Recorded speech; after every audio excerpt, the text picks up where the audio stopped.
করছি, লক্ষ্য করবি। যার লক্ষ্য ক্ষমতা যত বেশি থাকবে সে তত বেশি ইংলিশে নাম্বার তুলতে পারবে। এবং অন্যান্য সাবজেক্টের মধ্যে ইংলিশই হলো এমন সাবজেক্ট যেখানে তুই যদি রিডিংটা ভালো পড়তে পারিস, রিডিং মানে কি কম্প্রিহেনশন করতে পারিস, তাহলে ইংলিশে নাম্বার তোলা তোর কাছে বাঁ হাতের খেল, কোনো ব্যাপারই নয়। কারণ এর মধ্যেই অ্যান্সার আছে। তো হ্যাঁ, লিখাই থাকে, শুধু চিনে নিতে হয়, চিনতে হয় শুধু। এই চেনার ক্ষমতা যার যত বেশি নাইস সে তত বেশি নাম্বার তুলতে পারবে। এই চেনার ক্ষমতা তৈরি আমাদের এখন থেকেই করতে হবে। তো দেখো প্রথমে সিন দেওয়া আছে, দেখো সিনটা তোমাদের কি করতে হবে, প্রথমে কিন্তু পড়ে নিতে হবে সিনে কি আছে।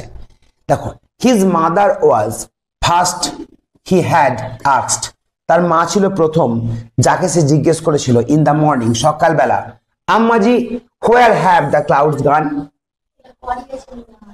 আচ্ছা একবার হোক, কোনো ব্যাপার নাই। কোথায় মেঘটা চলে গেছে?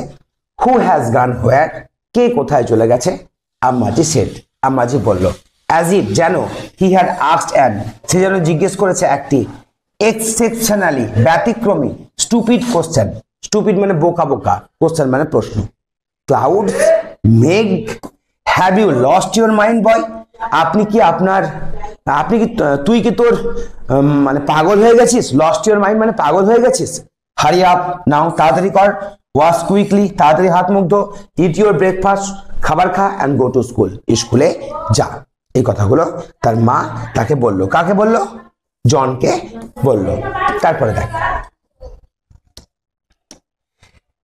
ডিজেক্টেডলি, ডিজেক্টেডলি মানে কি? বিষণ্ণ ভাবে। হি ওয়াশড, সে ধুলো। হিজ হ্যান্ডস, তার হাত। অ্যান্ড ফেস, ফেস মানে মুখ। এট হিজ ব্রেকফাস্ট, সে তার খাবার খেলো। অ্যান্ড লেফট হোম, ঘর ত্যাগ করলো। বার দ্য কোশ্চেন স্টিল হান্টেড হিম, তখনও কিন্তু সেই প্রশ্ন তার মধ্যে হান্টেড হচ্ছিল। হান্টেড হওয়া মানে কি জানিস? বারবার কোনো জিনিস মনের মধ্যে আসা, তাকে বলে হান্টেড হওয়া। কখন হয় এটা? কেউ মনের মানুষ যখন ধর দূরে চলে যায় তখন তার কথা বারবার মনে আসে, ওটাকে বলে হান্টেড হওয়া। অনেক সময় ভূতের কথা মনে আসে, ওটাকেও হান্টেড হওয়া বলে। হোয়ার ডিড দ্য ক্লাউডস গো, এই কথাটাই মনে আসছিল যে মেঘগুলো কোথায় চলে গেছে। হি রিমেম্বার্ড, সে মনে করলো। হোয়াট হি হ্যাড সিন, সে কি দেখেছিল দ্য নাইট বিফোর, আগের রাত্রে। Clouds gathering in the dark sky, যে মেঘেরা গ্যাদারিং হচ্ছিল মানে কি? জড়ো হচ্ছিল অন্ধকার আকাশে। When he went to sleep, যখন সে ঘুমোতে গিয়েছিল, the sky was clear, আকাশ ছিল পরিষ্কার। and full of stars, star মানে তারায় পরিপূর্ণ। When he awoke again, যখন সে আবার জেগে উঠলো, he had no idea of time, তার সময়ের কোনো আইডিয়া ছিল না। all he knew, সে যা জানতো, was that it was the middle of the night, এটা হচ্ছে মধ্যরাত্রি। up there in the sky, ওপরে, আকাশের ওপরে, the clouds were rumbling, মেঘগুলি গর্জন করছিল। in the occasional flashes of light, মাঝে মাঝে বিদ্যুৎ চমকাচ্ছিল। there were dense and black, সেগুলি ছিল ঘন এবং কালো। it looked, এটা মনে হচ্ছিল, as if, যেন, it will be raining, বৃষ্টি হবে। rain will have ruined his sleep, বৃষ্টি তার ঘুমকে কেড়ে নিয়েছিল। he knew, সে জানতো। when he got up in the morning, যখন সে সকালবেলায় ঘুম থেকে উঠলো, he was amazed, সে অবাক হয়ে গেল। the sky was clear and empty, আকাশ ছিল পরিষ্কার এবং খালি। not a trace, একটা ফোঁটাও নয়, of rain, বৃষ্টির। in the courtyard, অর্থাৎ তার যে বারান্দা, তার যে আঙিনা, সেখানে এক ফোঁটা বৃষ্টি ছিল না। he was surprised, সে অবাক হয়ে গিয়েছিল। and saddened, দুঃখিত হয়েছিল।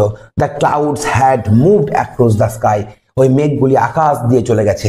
উইদাউট শেডিং, না ফেলে, এ ড্রপ অফ রেন, এক ফোঁটা বৃষ্টিও না ফেলে সে চলে গেছে। বোঝা গেল এইটুকু? বলো এবার তোমাদের কাজ কি থাকবে? তোমাদের কাজ থাকবে কি? তোমাদের কাজ থাকবে উত্তর করা। Question number A, right T for true and A for false. ঠিক আছে, বলো। The boy's mother asked him to go to school, ঠিক না ভুল? একদম ঠিক, কারণ তা বালকটি মা কি বলেছিল? খেয়ে নাও, হাত মুখ ধাও এবং স্কুলে যাও। তো ওই তোমরা বক্সে লিখবে, এটা হবে ট্রু। বলো।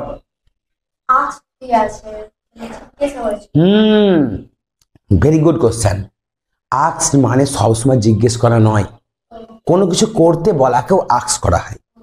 তাই দ্য বয়েজ মাদার আস্কড মানে বালকটি মা বলেছিল তাকে, কোনো কিছু করতে বলেছিল, হিম মানে তাকে, টু গো টু স্কুল, স্কুলে যেতে। এখানে আস্ক মানে জিজ্ঞেস করা নয়, এখানে বলা, কোনো কিছু করতে বলা। When the boy got up in the morning, যখন বালকটি সকালবেলায় ঘুম থেকে উঠলো হি স সে দেখলো that the sky was clouded, যে আকাশটি মেঘে পরিপূর্ণ আছে। সকালবেলা কি দেখলো? সকালবেলা দেখলো যে ক্লিয়ার, তাহলে এটা হবে কি? ফলস। বুঝতে পারছো? এগুলো কি খাতায় লেখার প্রয়োজন আছে, না শুধু বোর্ডটাকে দেখলেই হবে? শুধু বোর্ডটা দেখো, লক্ষ্য করো কিভাবে কোশ্চেন গুলো করছি। এবার এই জায়গাটায় অনেকের অসুবিধা হবে। অ্যান্সার কি? Who was the writer of the story clouds? Which question haunted the boy? দুটো প্রশ্ন আছে। Who was the writer of the poem, story, এই গল্পটার লেখক কে? ইন্তিজার হোসেন। কি নাম লেখা আছে দেখবা, ওই লেখকের নামটা আমার মনে পড়ছে না, ওই লেখকের নামটা এখানে লিখবা, ঠিক আছে? লিখে লিখবা ওয়াজ the writer of the story clouds, হয়ে গেল। রাইটারের নাম লিখলা, যদিও আসে না রাইটারের নাম। Which question haunted the boy? কোন প্রশ্নটা হ্যান্টেড দ্য বয় 12টি মনে আসতো? বলো কোন প্রশ্ন, কার কথা? কোন কোশ্চেন, কোন প্রশ্ন? এখানে কোন প্রশ্নের কথা বলছে? হোয়ার ডিড দ্য ক্লাউডস, বা হোয়ার হ্যাড করো, হোয়ার হ্যাড দ্য ক্লাউডস গান? কোথায় মেঘগুলি চলে গেছিল?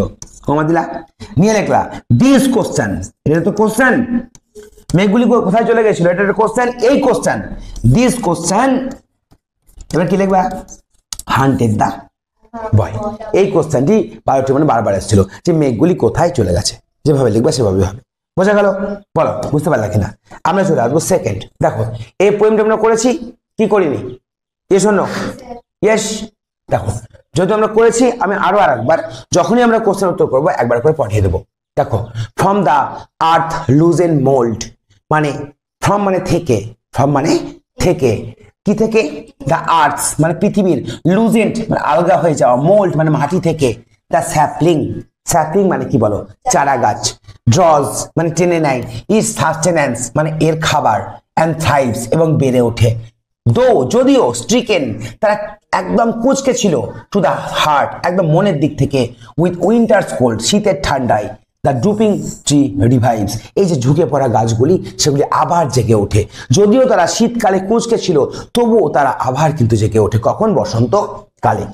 দ্য সফটলি ওয়াবেলড সং, ওই যে হালকা ভাবে কেঁপে কেঁপে ওঠা গানগুলি, কাম সেটা আসছে ফ্রম দ্য প্লিজেন্ট উড, সেই মনোরম বনভূমি থেকে। বনভূমির মধ্যে কার আওয়াজ আসবে? পশু পাখি, বিভিন্ন কীট পতঙ্গ, এদের আওয়াজ আসবে। অ্যান্ড কালার্ড উইংস, এবং সেখানে প্রচন্ড রং বেরঙের পাখনা। গ্ল্যান্স কুইকলি, এখানে কালার উইং বলতে কাকে বোঝানো হয়েছে? ময়ূরকে বোঝানো হয়েছে, তাই না? আচ্ছা, সে গ্ল্যান্স কুইকলি তাড়াতাড়ি তাকিয়ে আছে, ইন দ্য ব্রাইট সান উজ্জ্বল রৌদ্রের মধ্যে, that moves along the forest opening, যারা ফরেস্টে যে ওপেনিং গ্লেড বলা হয় না ওটাকে, সেই ওপেনিং এর মধ্যে আছে রোদ পোহানোর জন্য। তাহলে এইটুকু দেওয়া আছে। How does the sapling thrive, কেমন করে স্যাপলিং গুলো বেড়ে ওঠে? বলো কিভাবে অ্যান্সার লিখবো? প্রথমে লিখবো কি? দ্য স্যাপলিং, এটা হচ্ছে সাবজেক্ট, তাই না? তাহলে কি লিখবো? দেখো বেশি কথা লিখতে হয় না, অনেক অনেক লিখে দেয়, এটা কিন্তু উত্তর হয় না। এতেই স্যার বুঝে যায় কিছুই জানেন না ছেলেটা। দ্য স্যাপলিং থ্রাইভ লিখবা না? থ্রাইভ লিখবা। এবার কিছু যোগ করবে এখানে, তো ডাজ আছে না, তাহলে কি করবা? থ্রাইভস। এবার কি প্রশ্ন আছে? হাউ, কেমন করে বেড়ে ওঠে? বলো কেমন করে বেড়ে ওঠে, বলো। এই দেখো, ড্রজ ইট সাস্টেন্যান্স। এবার এইটাকে কিভাবে লিখবা? কোনো কিছু করে কিছু করা, তখন ভার্বের আগে বাই যোগ হবে আর ভার্বের আইএনজি ফর্ম হবে। তাহলে কি করবে? বাই ড্রয়িং, ড্র আসে না, এস উঠে যাবে। বাই ড্রয়িং মানে টেনে নিয়ে, কি করে বেড়ে ওঠে? টেনে নিয়ে। এবার কি লিখবা? ইটস, তারপরে কি লিখবা? সাস্টেন্যান্স, সাস্টেন্যান্স। বোঝা গেল? এবারে কি লিখবা? From the earth loosen Mount, এই কথাটা লিখে দিতে পারো। ফ্রম দা, পৃথিবীর আর্থ লুজেন মাউন্ট থেকে, from the earth loosened Mount. বোঝা গেল কিছু, না বুঝতে পারলে না? বলো কিভাবে বেড়ে ওঠে? এখান থেকে লিখলে দ্য স্যাপলিং থ্রাইভস লিখলা, বাই ড্রয়িং ইট সাস্টেন্যান্স এটুকু লিখলা। এবার কোত্থেকে সাস্টেন্যান্স চাই? From the earth loosened mound. এটা না লিখলেও চলবে, ঠিক আছে? এটুকু লিখলে উত্তরটা সম্পূর্ণ হবে। What happened to the sapling in the winters cold, শীতের ঠান্ডার সময় কি হয়? তারা স্ট্রিকেন হয়ে যায়। দেখো, স্ট্রিকেন টু দ্য হার্ট, এইটুকু উইথ উইন্টার্স কোল্ড, এইটা হয়ে যায়। তাহলে কিভাবে লিখবা? হোয়াট হ্যাপেন্স, দেখ এভাবে লিখবা, দ্য স্যাপলিং, এটা এইভাবে লিখবা, সব প্রশ্ন একইভাবে হয় না উত্তর লেখা। দ্য স্যাপলিং কি হয়ে যায় বলো, stricken to the heart with winter's cold, উত্তর হয়ে গেল stricken to the heart with winter's cold. এবার এখানে যোগ করতে হবে ভার্ব, কি যোগ করবা, দ্য স্যাপলিং ওয়াজ কি হয়ে যায়, ওয়াজ স্ট্রিকেন হলো, হয়ে যায় স্ট্রিকেন, কুচকিত হয়ে মানে একদম কুচকে যায়, টু দা বলো, to the heart with winter's cold. আমি লিখে নেই, উইথ উইন্টার্স কোল্ড, বলো কি বলছো,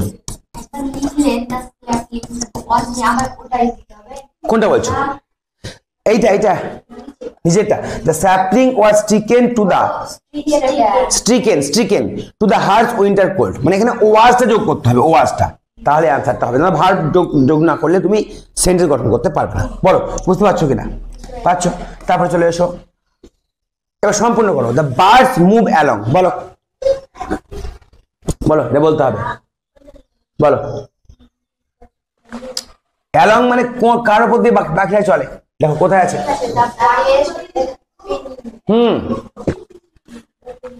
অ্যালং লিখলাম, তারপর কি লিখবা, the birds the forest along the forest opening, এটা উত্তর হয়ে গেল। তাহলে এখানে উত্তরটা লিখবা। আচ্ছা এখানে কি আছে, কালার উইং, দেখো এটা বলেই দিলাম আমি, কালার উইং বলতে কাকে বোঝানো হয়েছে বলো, পাখির, ময়ূরকে বোঝানো হয়েছে, এখানে কিন্তু উল্লেখ করা নাই, তুমি কি লিখবে, পিহেন বা পিকক, যা বলবা পিহেন বা পিকক, পিহেন বা পিকক যা বলবা, এই দুটোর মধ্যে একটা, ময়ূরও হতে পারে ময়ূরীও হতে পারে, এই দুটোর মধ্যে একটাকে উল্লেখ করা হয়েছে, এখানে ডাইরেক্টলি বলা নাই, এটাকে উল্লেখ করা হয়েছে। কালার উইং কার হয়, রং বেরঙের পাখনা কার হয়, সে কালার আমরা একমাত্র কার পাই বলো, একমাত্র ময়ূরের পাই, ঠিক আছে, বুঝতে পেরেছো কি বানানো বলো। আচ্ছা এবার চলে এসো রিডিং কম্প্রিহেনশন আনসিন, দেখো রিডিং কম্প্রিহেনশন আনসিন, আমার সঙ্গে পড়ো। আর্যভট্ট ওয়াজ এ গ্রেট ম্যাথামেটিশিয়ান, শোনো আগে, আর্যভট্ট ছিলেন একজন মহান গণিতজ্ঞ, মানে গণিত বিশেষজ্ঞ, অ্যান্ড অ্যাস্ট্রোনমার কারা, যারা গ্রহ নক্ষত্র নিয়ে পর্যবেক্ষণ করে, আর যারা গ্রহ নক্ষত্র নিয়ে পর্যবেক্ষণ করে তাদেরকে অবশ্যই অঙ্ক জানতে হয়, ঠিক আছে। হু লিভড, যারা বাস করতো ডিউরিং দ্য গুপ্ত পিরিয়ড, একটা ইতিহাসের পিরিয়ড ছিল, তোমরা মনে রাখবে গুপ্ত পিরিয়ড, সেই গুপ্ত পিরিয়ডে বাস করতো, চন্দ্রগুপ্ত মৌর্য নাম শুনেছো, চন্দ্রগুপ্ত মৌর্য এই গুপ্ত পিরিয়ডে বাস করতো। অ্যাট দ্য এজ অফ 23 বছর বয়সে হি রোট, সে লিখেছিল his small but famous work, তার ছোট কিন্তু বিখ্যাত বই, ওয়ার্ক বলতে কাজ নয় এখানে, বই, অন অ্যাস্ট্রোনমি মানে জ্যোতির্বিদ্যার উপরে বই লিখেছিল, কি লিখেছিল, দ্য আর্যভট্টা, বইটার নামই ছিল আর্যভট্টিয়া, ঠিক আছে। আমাদের প্রথম ইয়ের নাম কি বলো, আমাদের যে প্রথম কৃত্রিম উপগ্রহ তার নাম কি, আর্যভট্ট, ঠিক আছে, আর্যভট্ট নাম অনুসারে হয়েছে। ইন ইট হি অর্গানাইজড, এটাতে সে অর্গানাইজ করেছিল, মানে সে একদম অর্গানাইজ করা মানে কি করা, একদম সুন্দরভাবে গুছিয়ে লেখা, and combine the existing knowledge of astronomy, astronomy আসলে কি, আসলে আমাদের জ্যোতির্বিজ্ঞানটা কি সেটা খুব ভালো করে বুঝিয়েছিল, and mathematics, অঙ্ক বুঝিয়েছিল, অঙ্কের সাহায্যে, ঠিক আছে। কেন অঙ্ক বলছি, তোমরা জানো পঞ্জিকা তৈরি হয়, পঞ্জিকায় আজ থেকে 200 বছর পর কোন দিন অমাবস্যা হবে, কোন দিন পূর্ণিমা হবে, কোন দিন চাঁদ উঠবে, কি করে বলা হয়, অঙ্ক কষে বলা হয়, বুঝতে পারছো, অঙ্ক, ভূগোল আর কিছুই নয়, অঙ্ক, তো সেটাই বলছে। Aryabhata was the first astronomer, প্রথম অ্যাস্ট্রোনমার ছিল আর্যভট্ট, টু মেনশন, এটা উল্লেখ করতে, that the day and night, দিন এবং রাত্রি, are caused by the rotation of the earth, পৃথিবী যে ঘোরে নিজের চারিদিকে তার জন্যই যে দিন রাত্রি হয়, সেটা আর্যভট্ট প্রথম বলেছিল। অ্যাবাউট ইট এক্সিস্ট মানে কি বলো দেখি, অক্ষ, পৃথিবী তার নিজের অক্ষের চারিদিকে যখন ঘোরে নিজের চারিদিকে, তার জন্যই যে দিন রাত্রি হয়, এই কথাটা আর্যভট্ট প্রথম বলেছিল। এবার তোমার মনে হবে এই তো স্বাভাবিক কথা, এখন স্বাভাবিক, কিন্তু একটা সময় তো মানে ভাবতেই পারতো না কি ছিল পৃথিবী, আমরা কোথায় বাস করি, কোথায় থাকি, তো এই কথাটা বলেছিল। He started the moon and the planet shine, সে কি করেছিল, স্টেটেড, সে বর্ণনা করেছিল যে মুন এবং প্ল্যানেট, চাঁদ এবং গ্রহগুলি সাইন বাই রিফ্লেক্টেড সানলাইট, সূর্যের আলোয় আলোকিত হয়, and that eclipse are caused by the shadows of cast by the sun and the moon. Eclipse মানে কি বলো দেখি? গ্রহণ, গ্রহণ, চন্দ্রগ্রহণ, সূর্যগ্রহণ। তোরা এটা পৃথিবী, এটা ধরো সূর্য, এটা ধরো সূর্য, এটা পৃথিবী, আর এটা চাঁদ। তা চাঁদের গায়ে কি কোনো আলো পড়বে পৃথিবীর? চাঁদের গায়ে কি সূর্য আলো পড়বে যদি পৃথিবী এখানে থাকে? এর ছায়া পড়বে, তাহলে কি হবে? চন্দ্রগ্রহণ। তোরা মনে করো এটা, মনে করো এইটা হচ্ছে তোমার চাঁদ, আর এইটা মনে করো পৃথিবী, আর এইটা মনে করো সূর্য। তাহলে এবার সূর্য, এবার কি হবে? পৃথিবীর গ্রহণ হবে। বুঝতে পারছো? একই রেখায় আসতে যেটা হয় নাকি? ভূগোলের কিছু কিছু জানি, দেখো বুঝতে পেরেছো? তবে চলে এসো এবার। আর্যভট্ট ওয়াজ এ ফেমাস ম্যাথমেটিশিয়ান, ঠিক না ভুল? ঠিক না ভুল? অর্ধেক ঠিক, অর্ধেক ঠিক। শুধু ফেমাস ম্যাথমেটিশিয়ানই ছিল না, তার সঙ্গে একজন অ্যাস্ট্রোনমারও ছিল। তাহলে এই প্রশ্নের উত্তর কেউ কি লেখা আছে? A great mathematician and astronomer. তাহলে এটা তো লেওয়া, ফেমাস আর গ্রেট একই ব্যাপার। ফেমাস, তাহলে আমরা যদি পেয়েছি অ্যান্সারটা, তাই আমরা ঠিকই দিব, ভুল দেবো না, ভুল দেবো না। সে ম্যাথমেটিশিয়ান ছিল, তার সঙ্গে সে অ্যাস্ট্রোনমারও ছিল। এবার সেটা উল্লেখ করেনি, কিন্তু এটা উল্লেখ করেছে। তো এটা ভুল উল্লেখ করেছে কি? সে ঠিক উল্লেখ করেছে। এরকম তোমাদের কনফিউশন আসবে, সেই জন্য বলছি আমি। এখানে তো উল্লেখ করেছে যে ফেমাস ম্যাথমেটিশিয়ান ছিল, তার মানে কি বলেছে যে সে অ্যাস্ট্রোনমার ছিল না? তা তো বলেনি, তাহলে এটা ঠিক। তারপরে Aryabhatta explain the secrets of the eclipse. হ্যাঁ, সিক্রেট মানে কি? রহস্য। এক্লিপস মানে কি? ওই যে আমাদের গ্রহণ হয়, তার রহস্য ভেদ করেছিল। ঠিক না ভুল? এটাও ঠিক, এটাও ঠিক। তারপরে দেখো, Aryabhata knew well about the movement of our earth. পৃথিবীর গতি সম্পর্কে জানতো আর্যভট্ট, ঠিক না ভুল? জানতো বলেই তো বলেছিল দিন রাত্রি কেমন হয়। তাহলে এটাও হবে কি? ঠিক। বুঝতে পারলে? তিনটাই কিন্তু ঠিক। তারপরে দেখো, mention Aryabhata's contribution to the field of astronomy.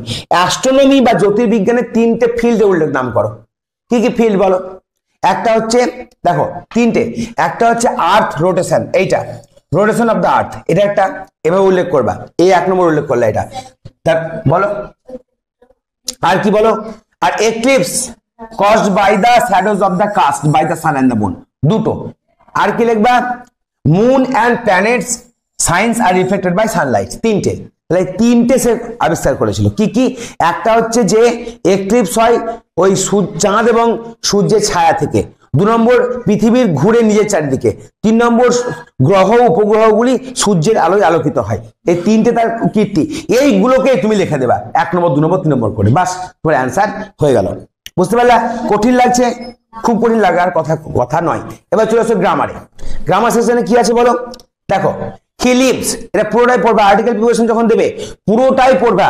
He lives dash Delhi, he works there dash a government office, there he lives dash the 4th floor. এটা করেছি, বলো কি হবে? হি লিভস কোথায়? ইন দিল্লি, দিল্লিতে বাস করে, মানে অধিকরণ কারক।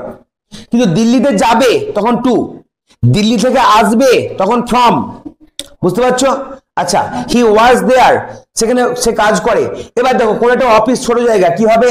At a government office. There he lives that the 4th floor, ফ্লোরের কোথায়? ওপরে বাস করে। ফ্লোরের ওপরে, অন, ফ্লোরের ওপরে। 4th রুম যদি বলতো, রুমের মধ্যে হবে। তোমরা দেখো রুমের কোথায় বসে আছো? মধ্যে, মানে ইন। আর এটা হচ্ছে ফ্লোর। ফ্লোরের কোথায় আছো? মধ্যে আছো। ফ্লোরের কোথায় আছো? উপরে আছো না?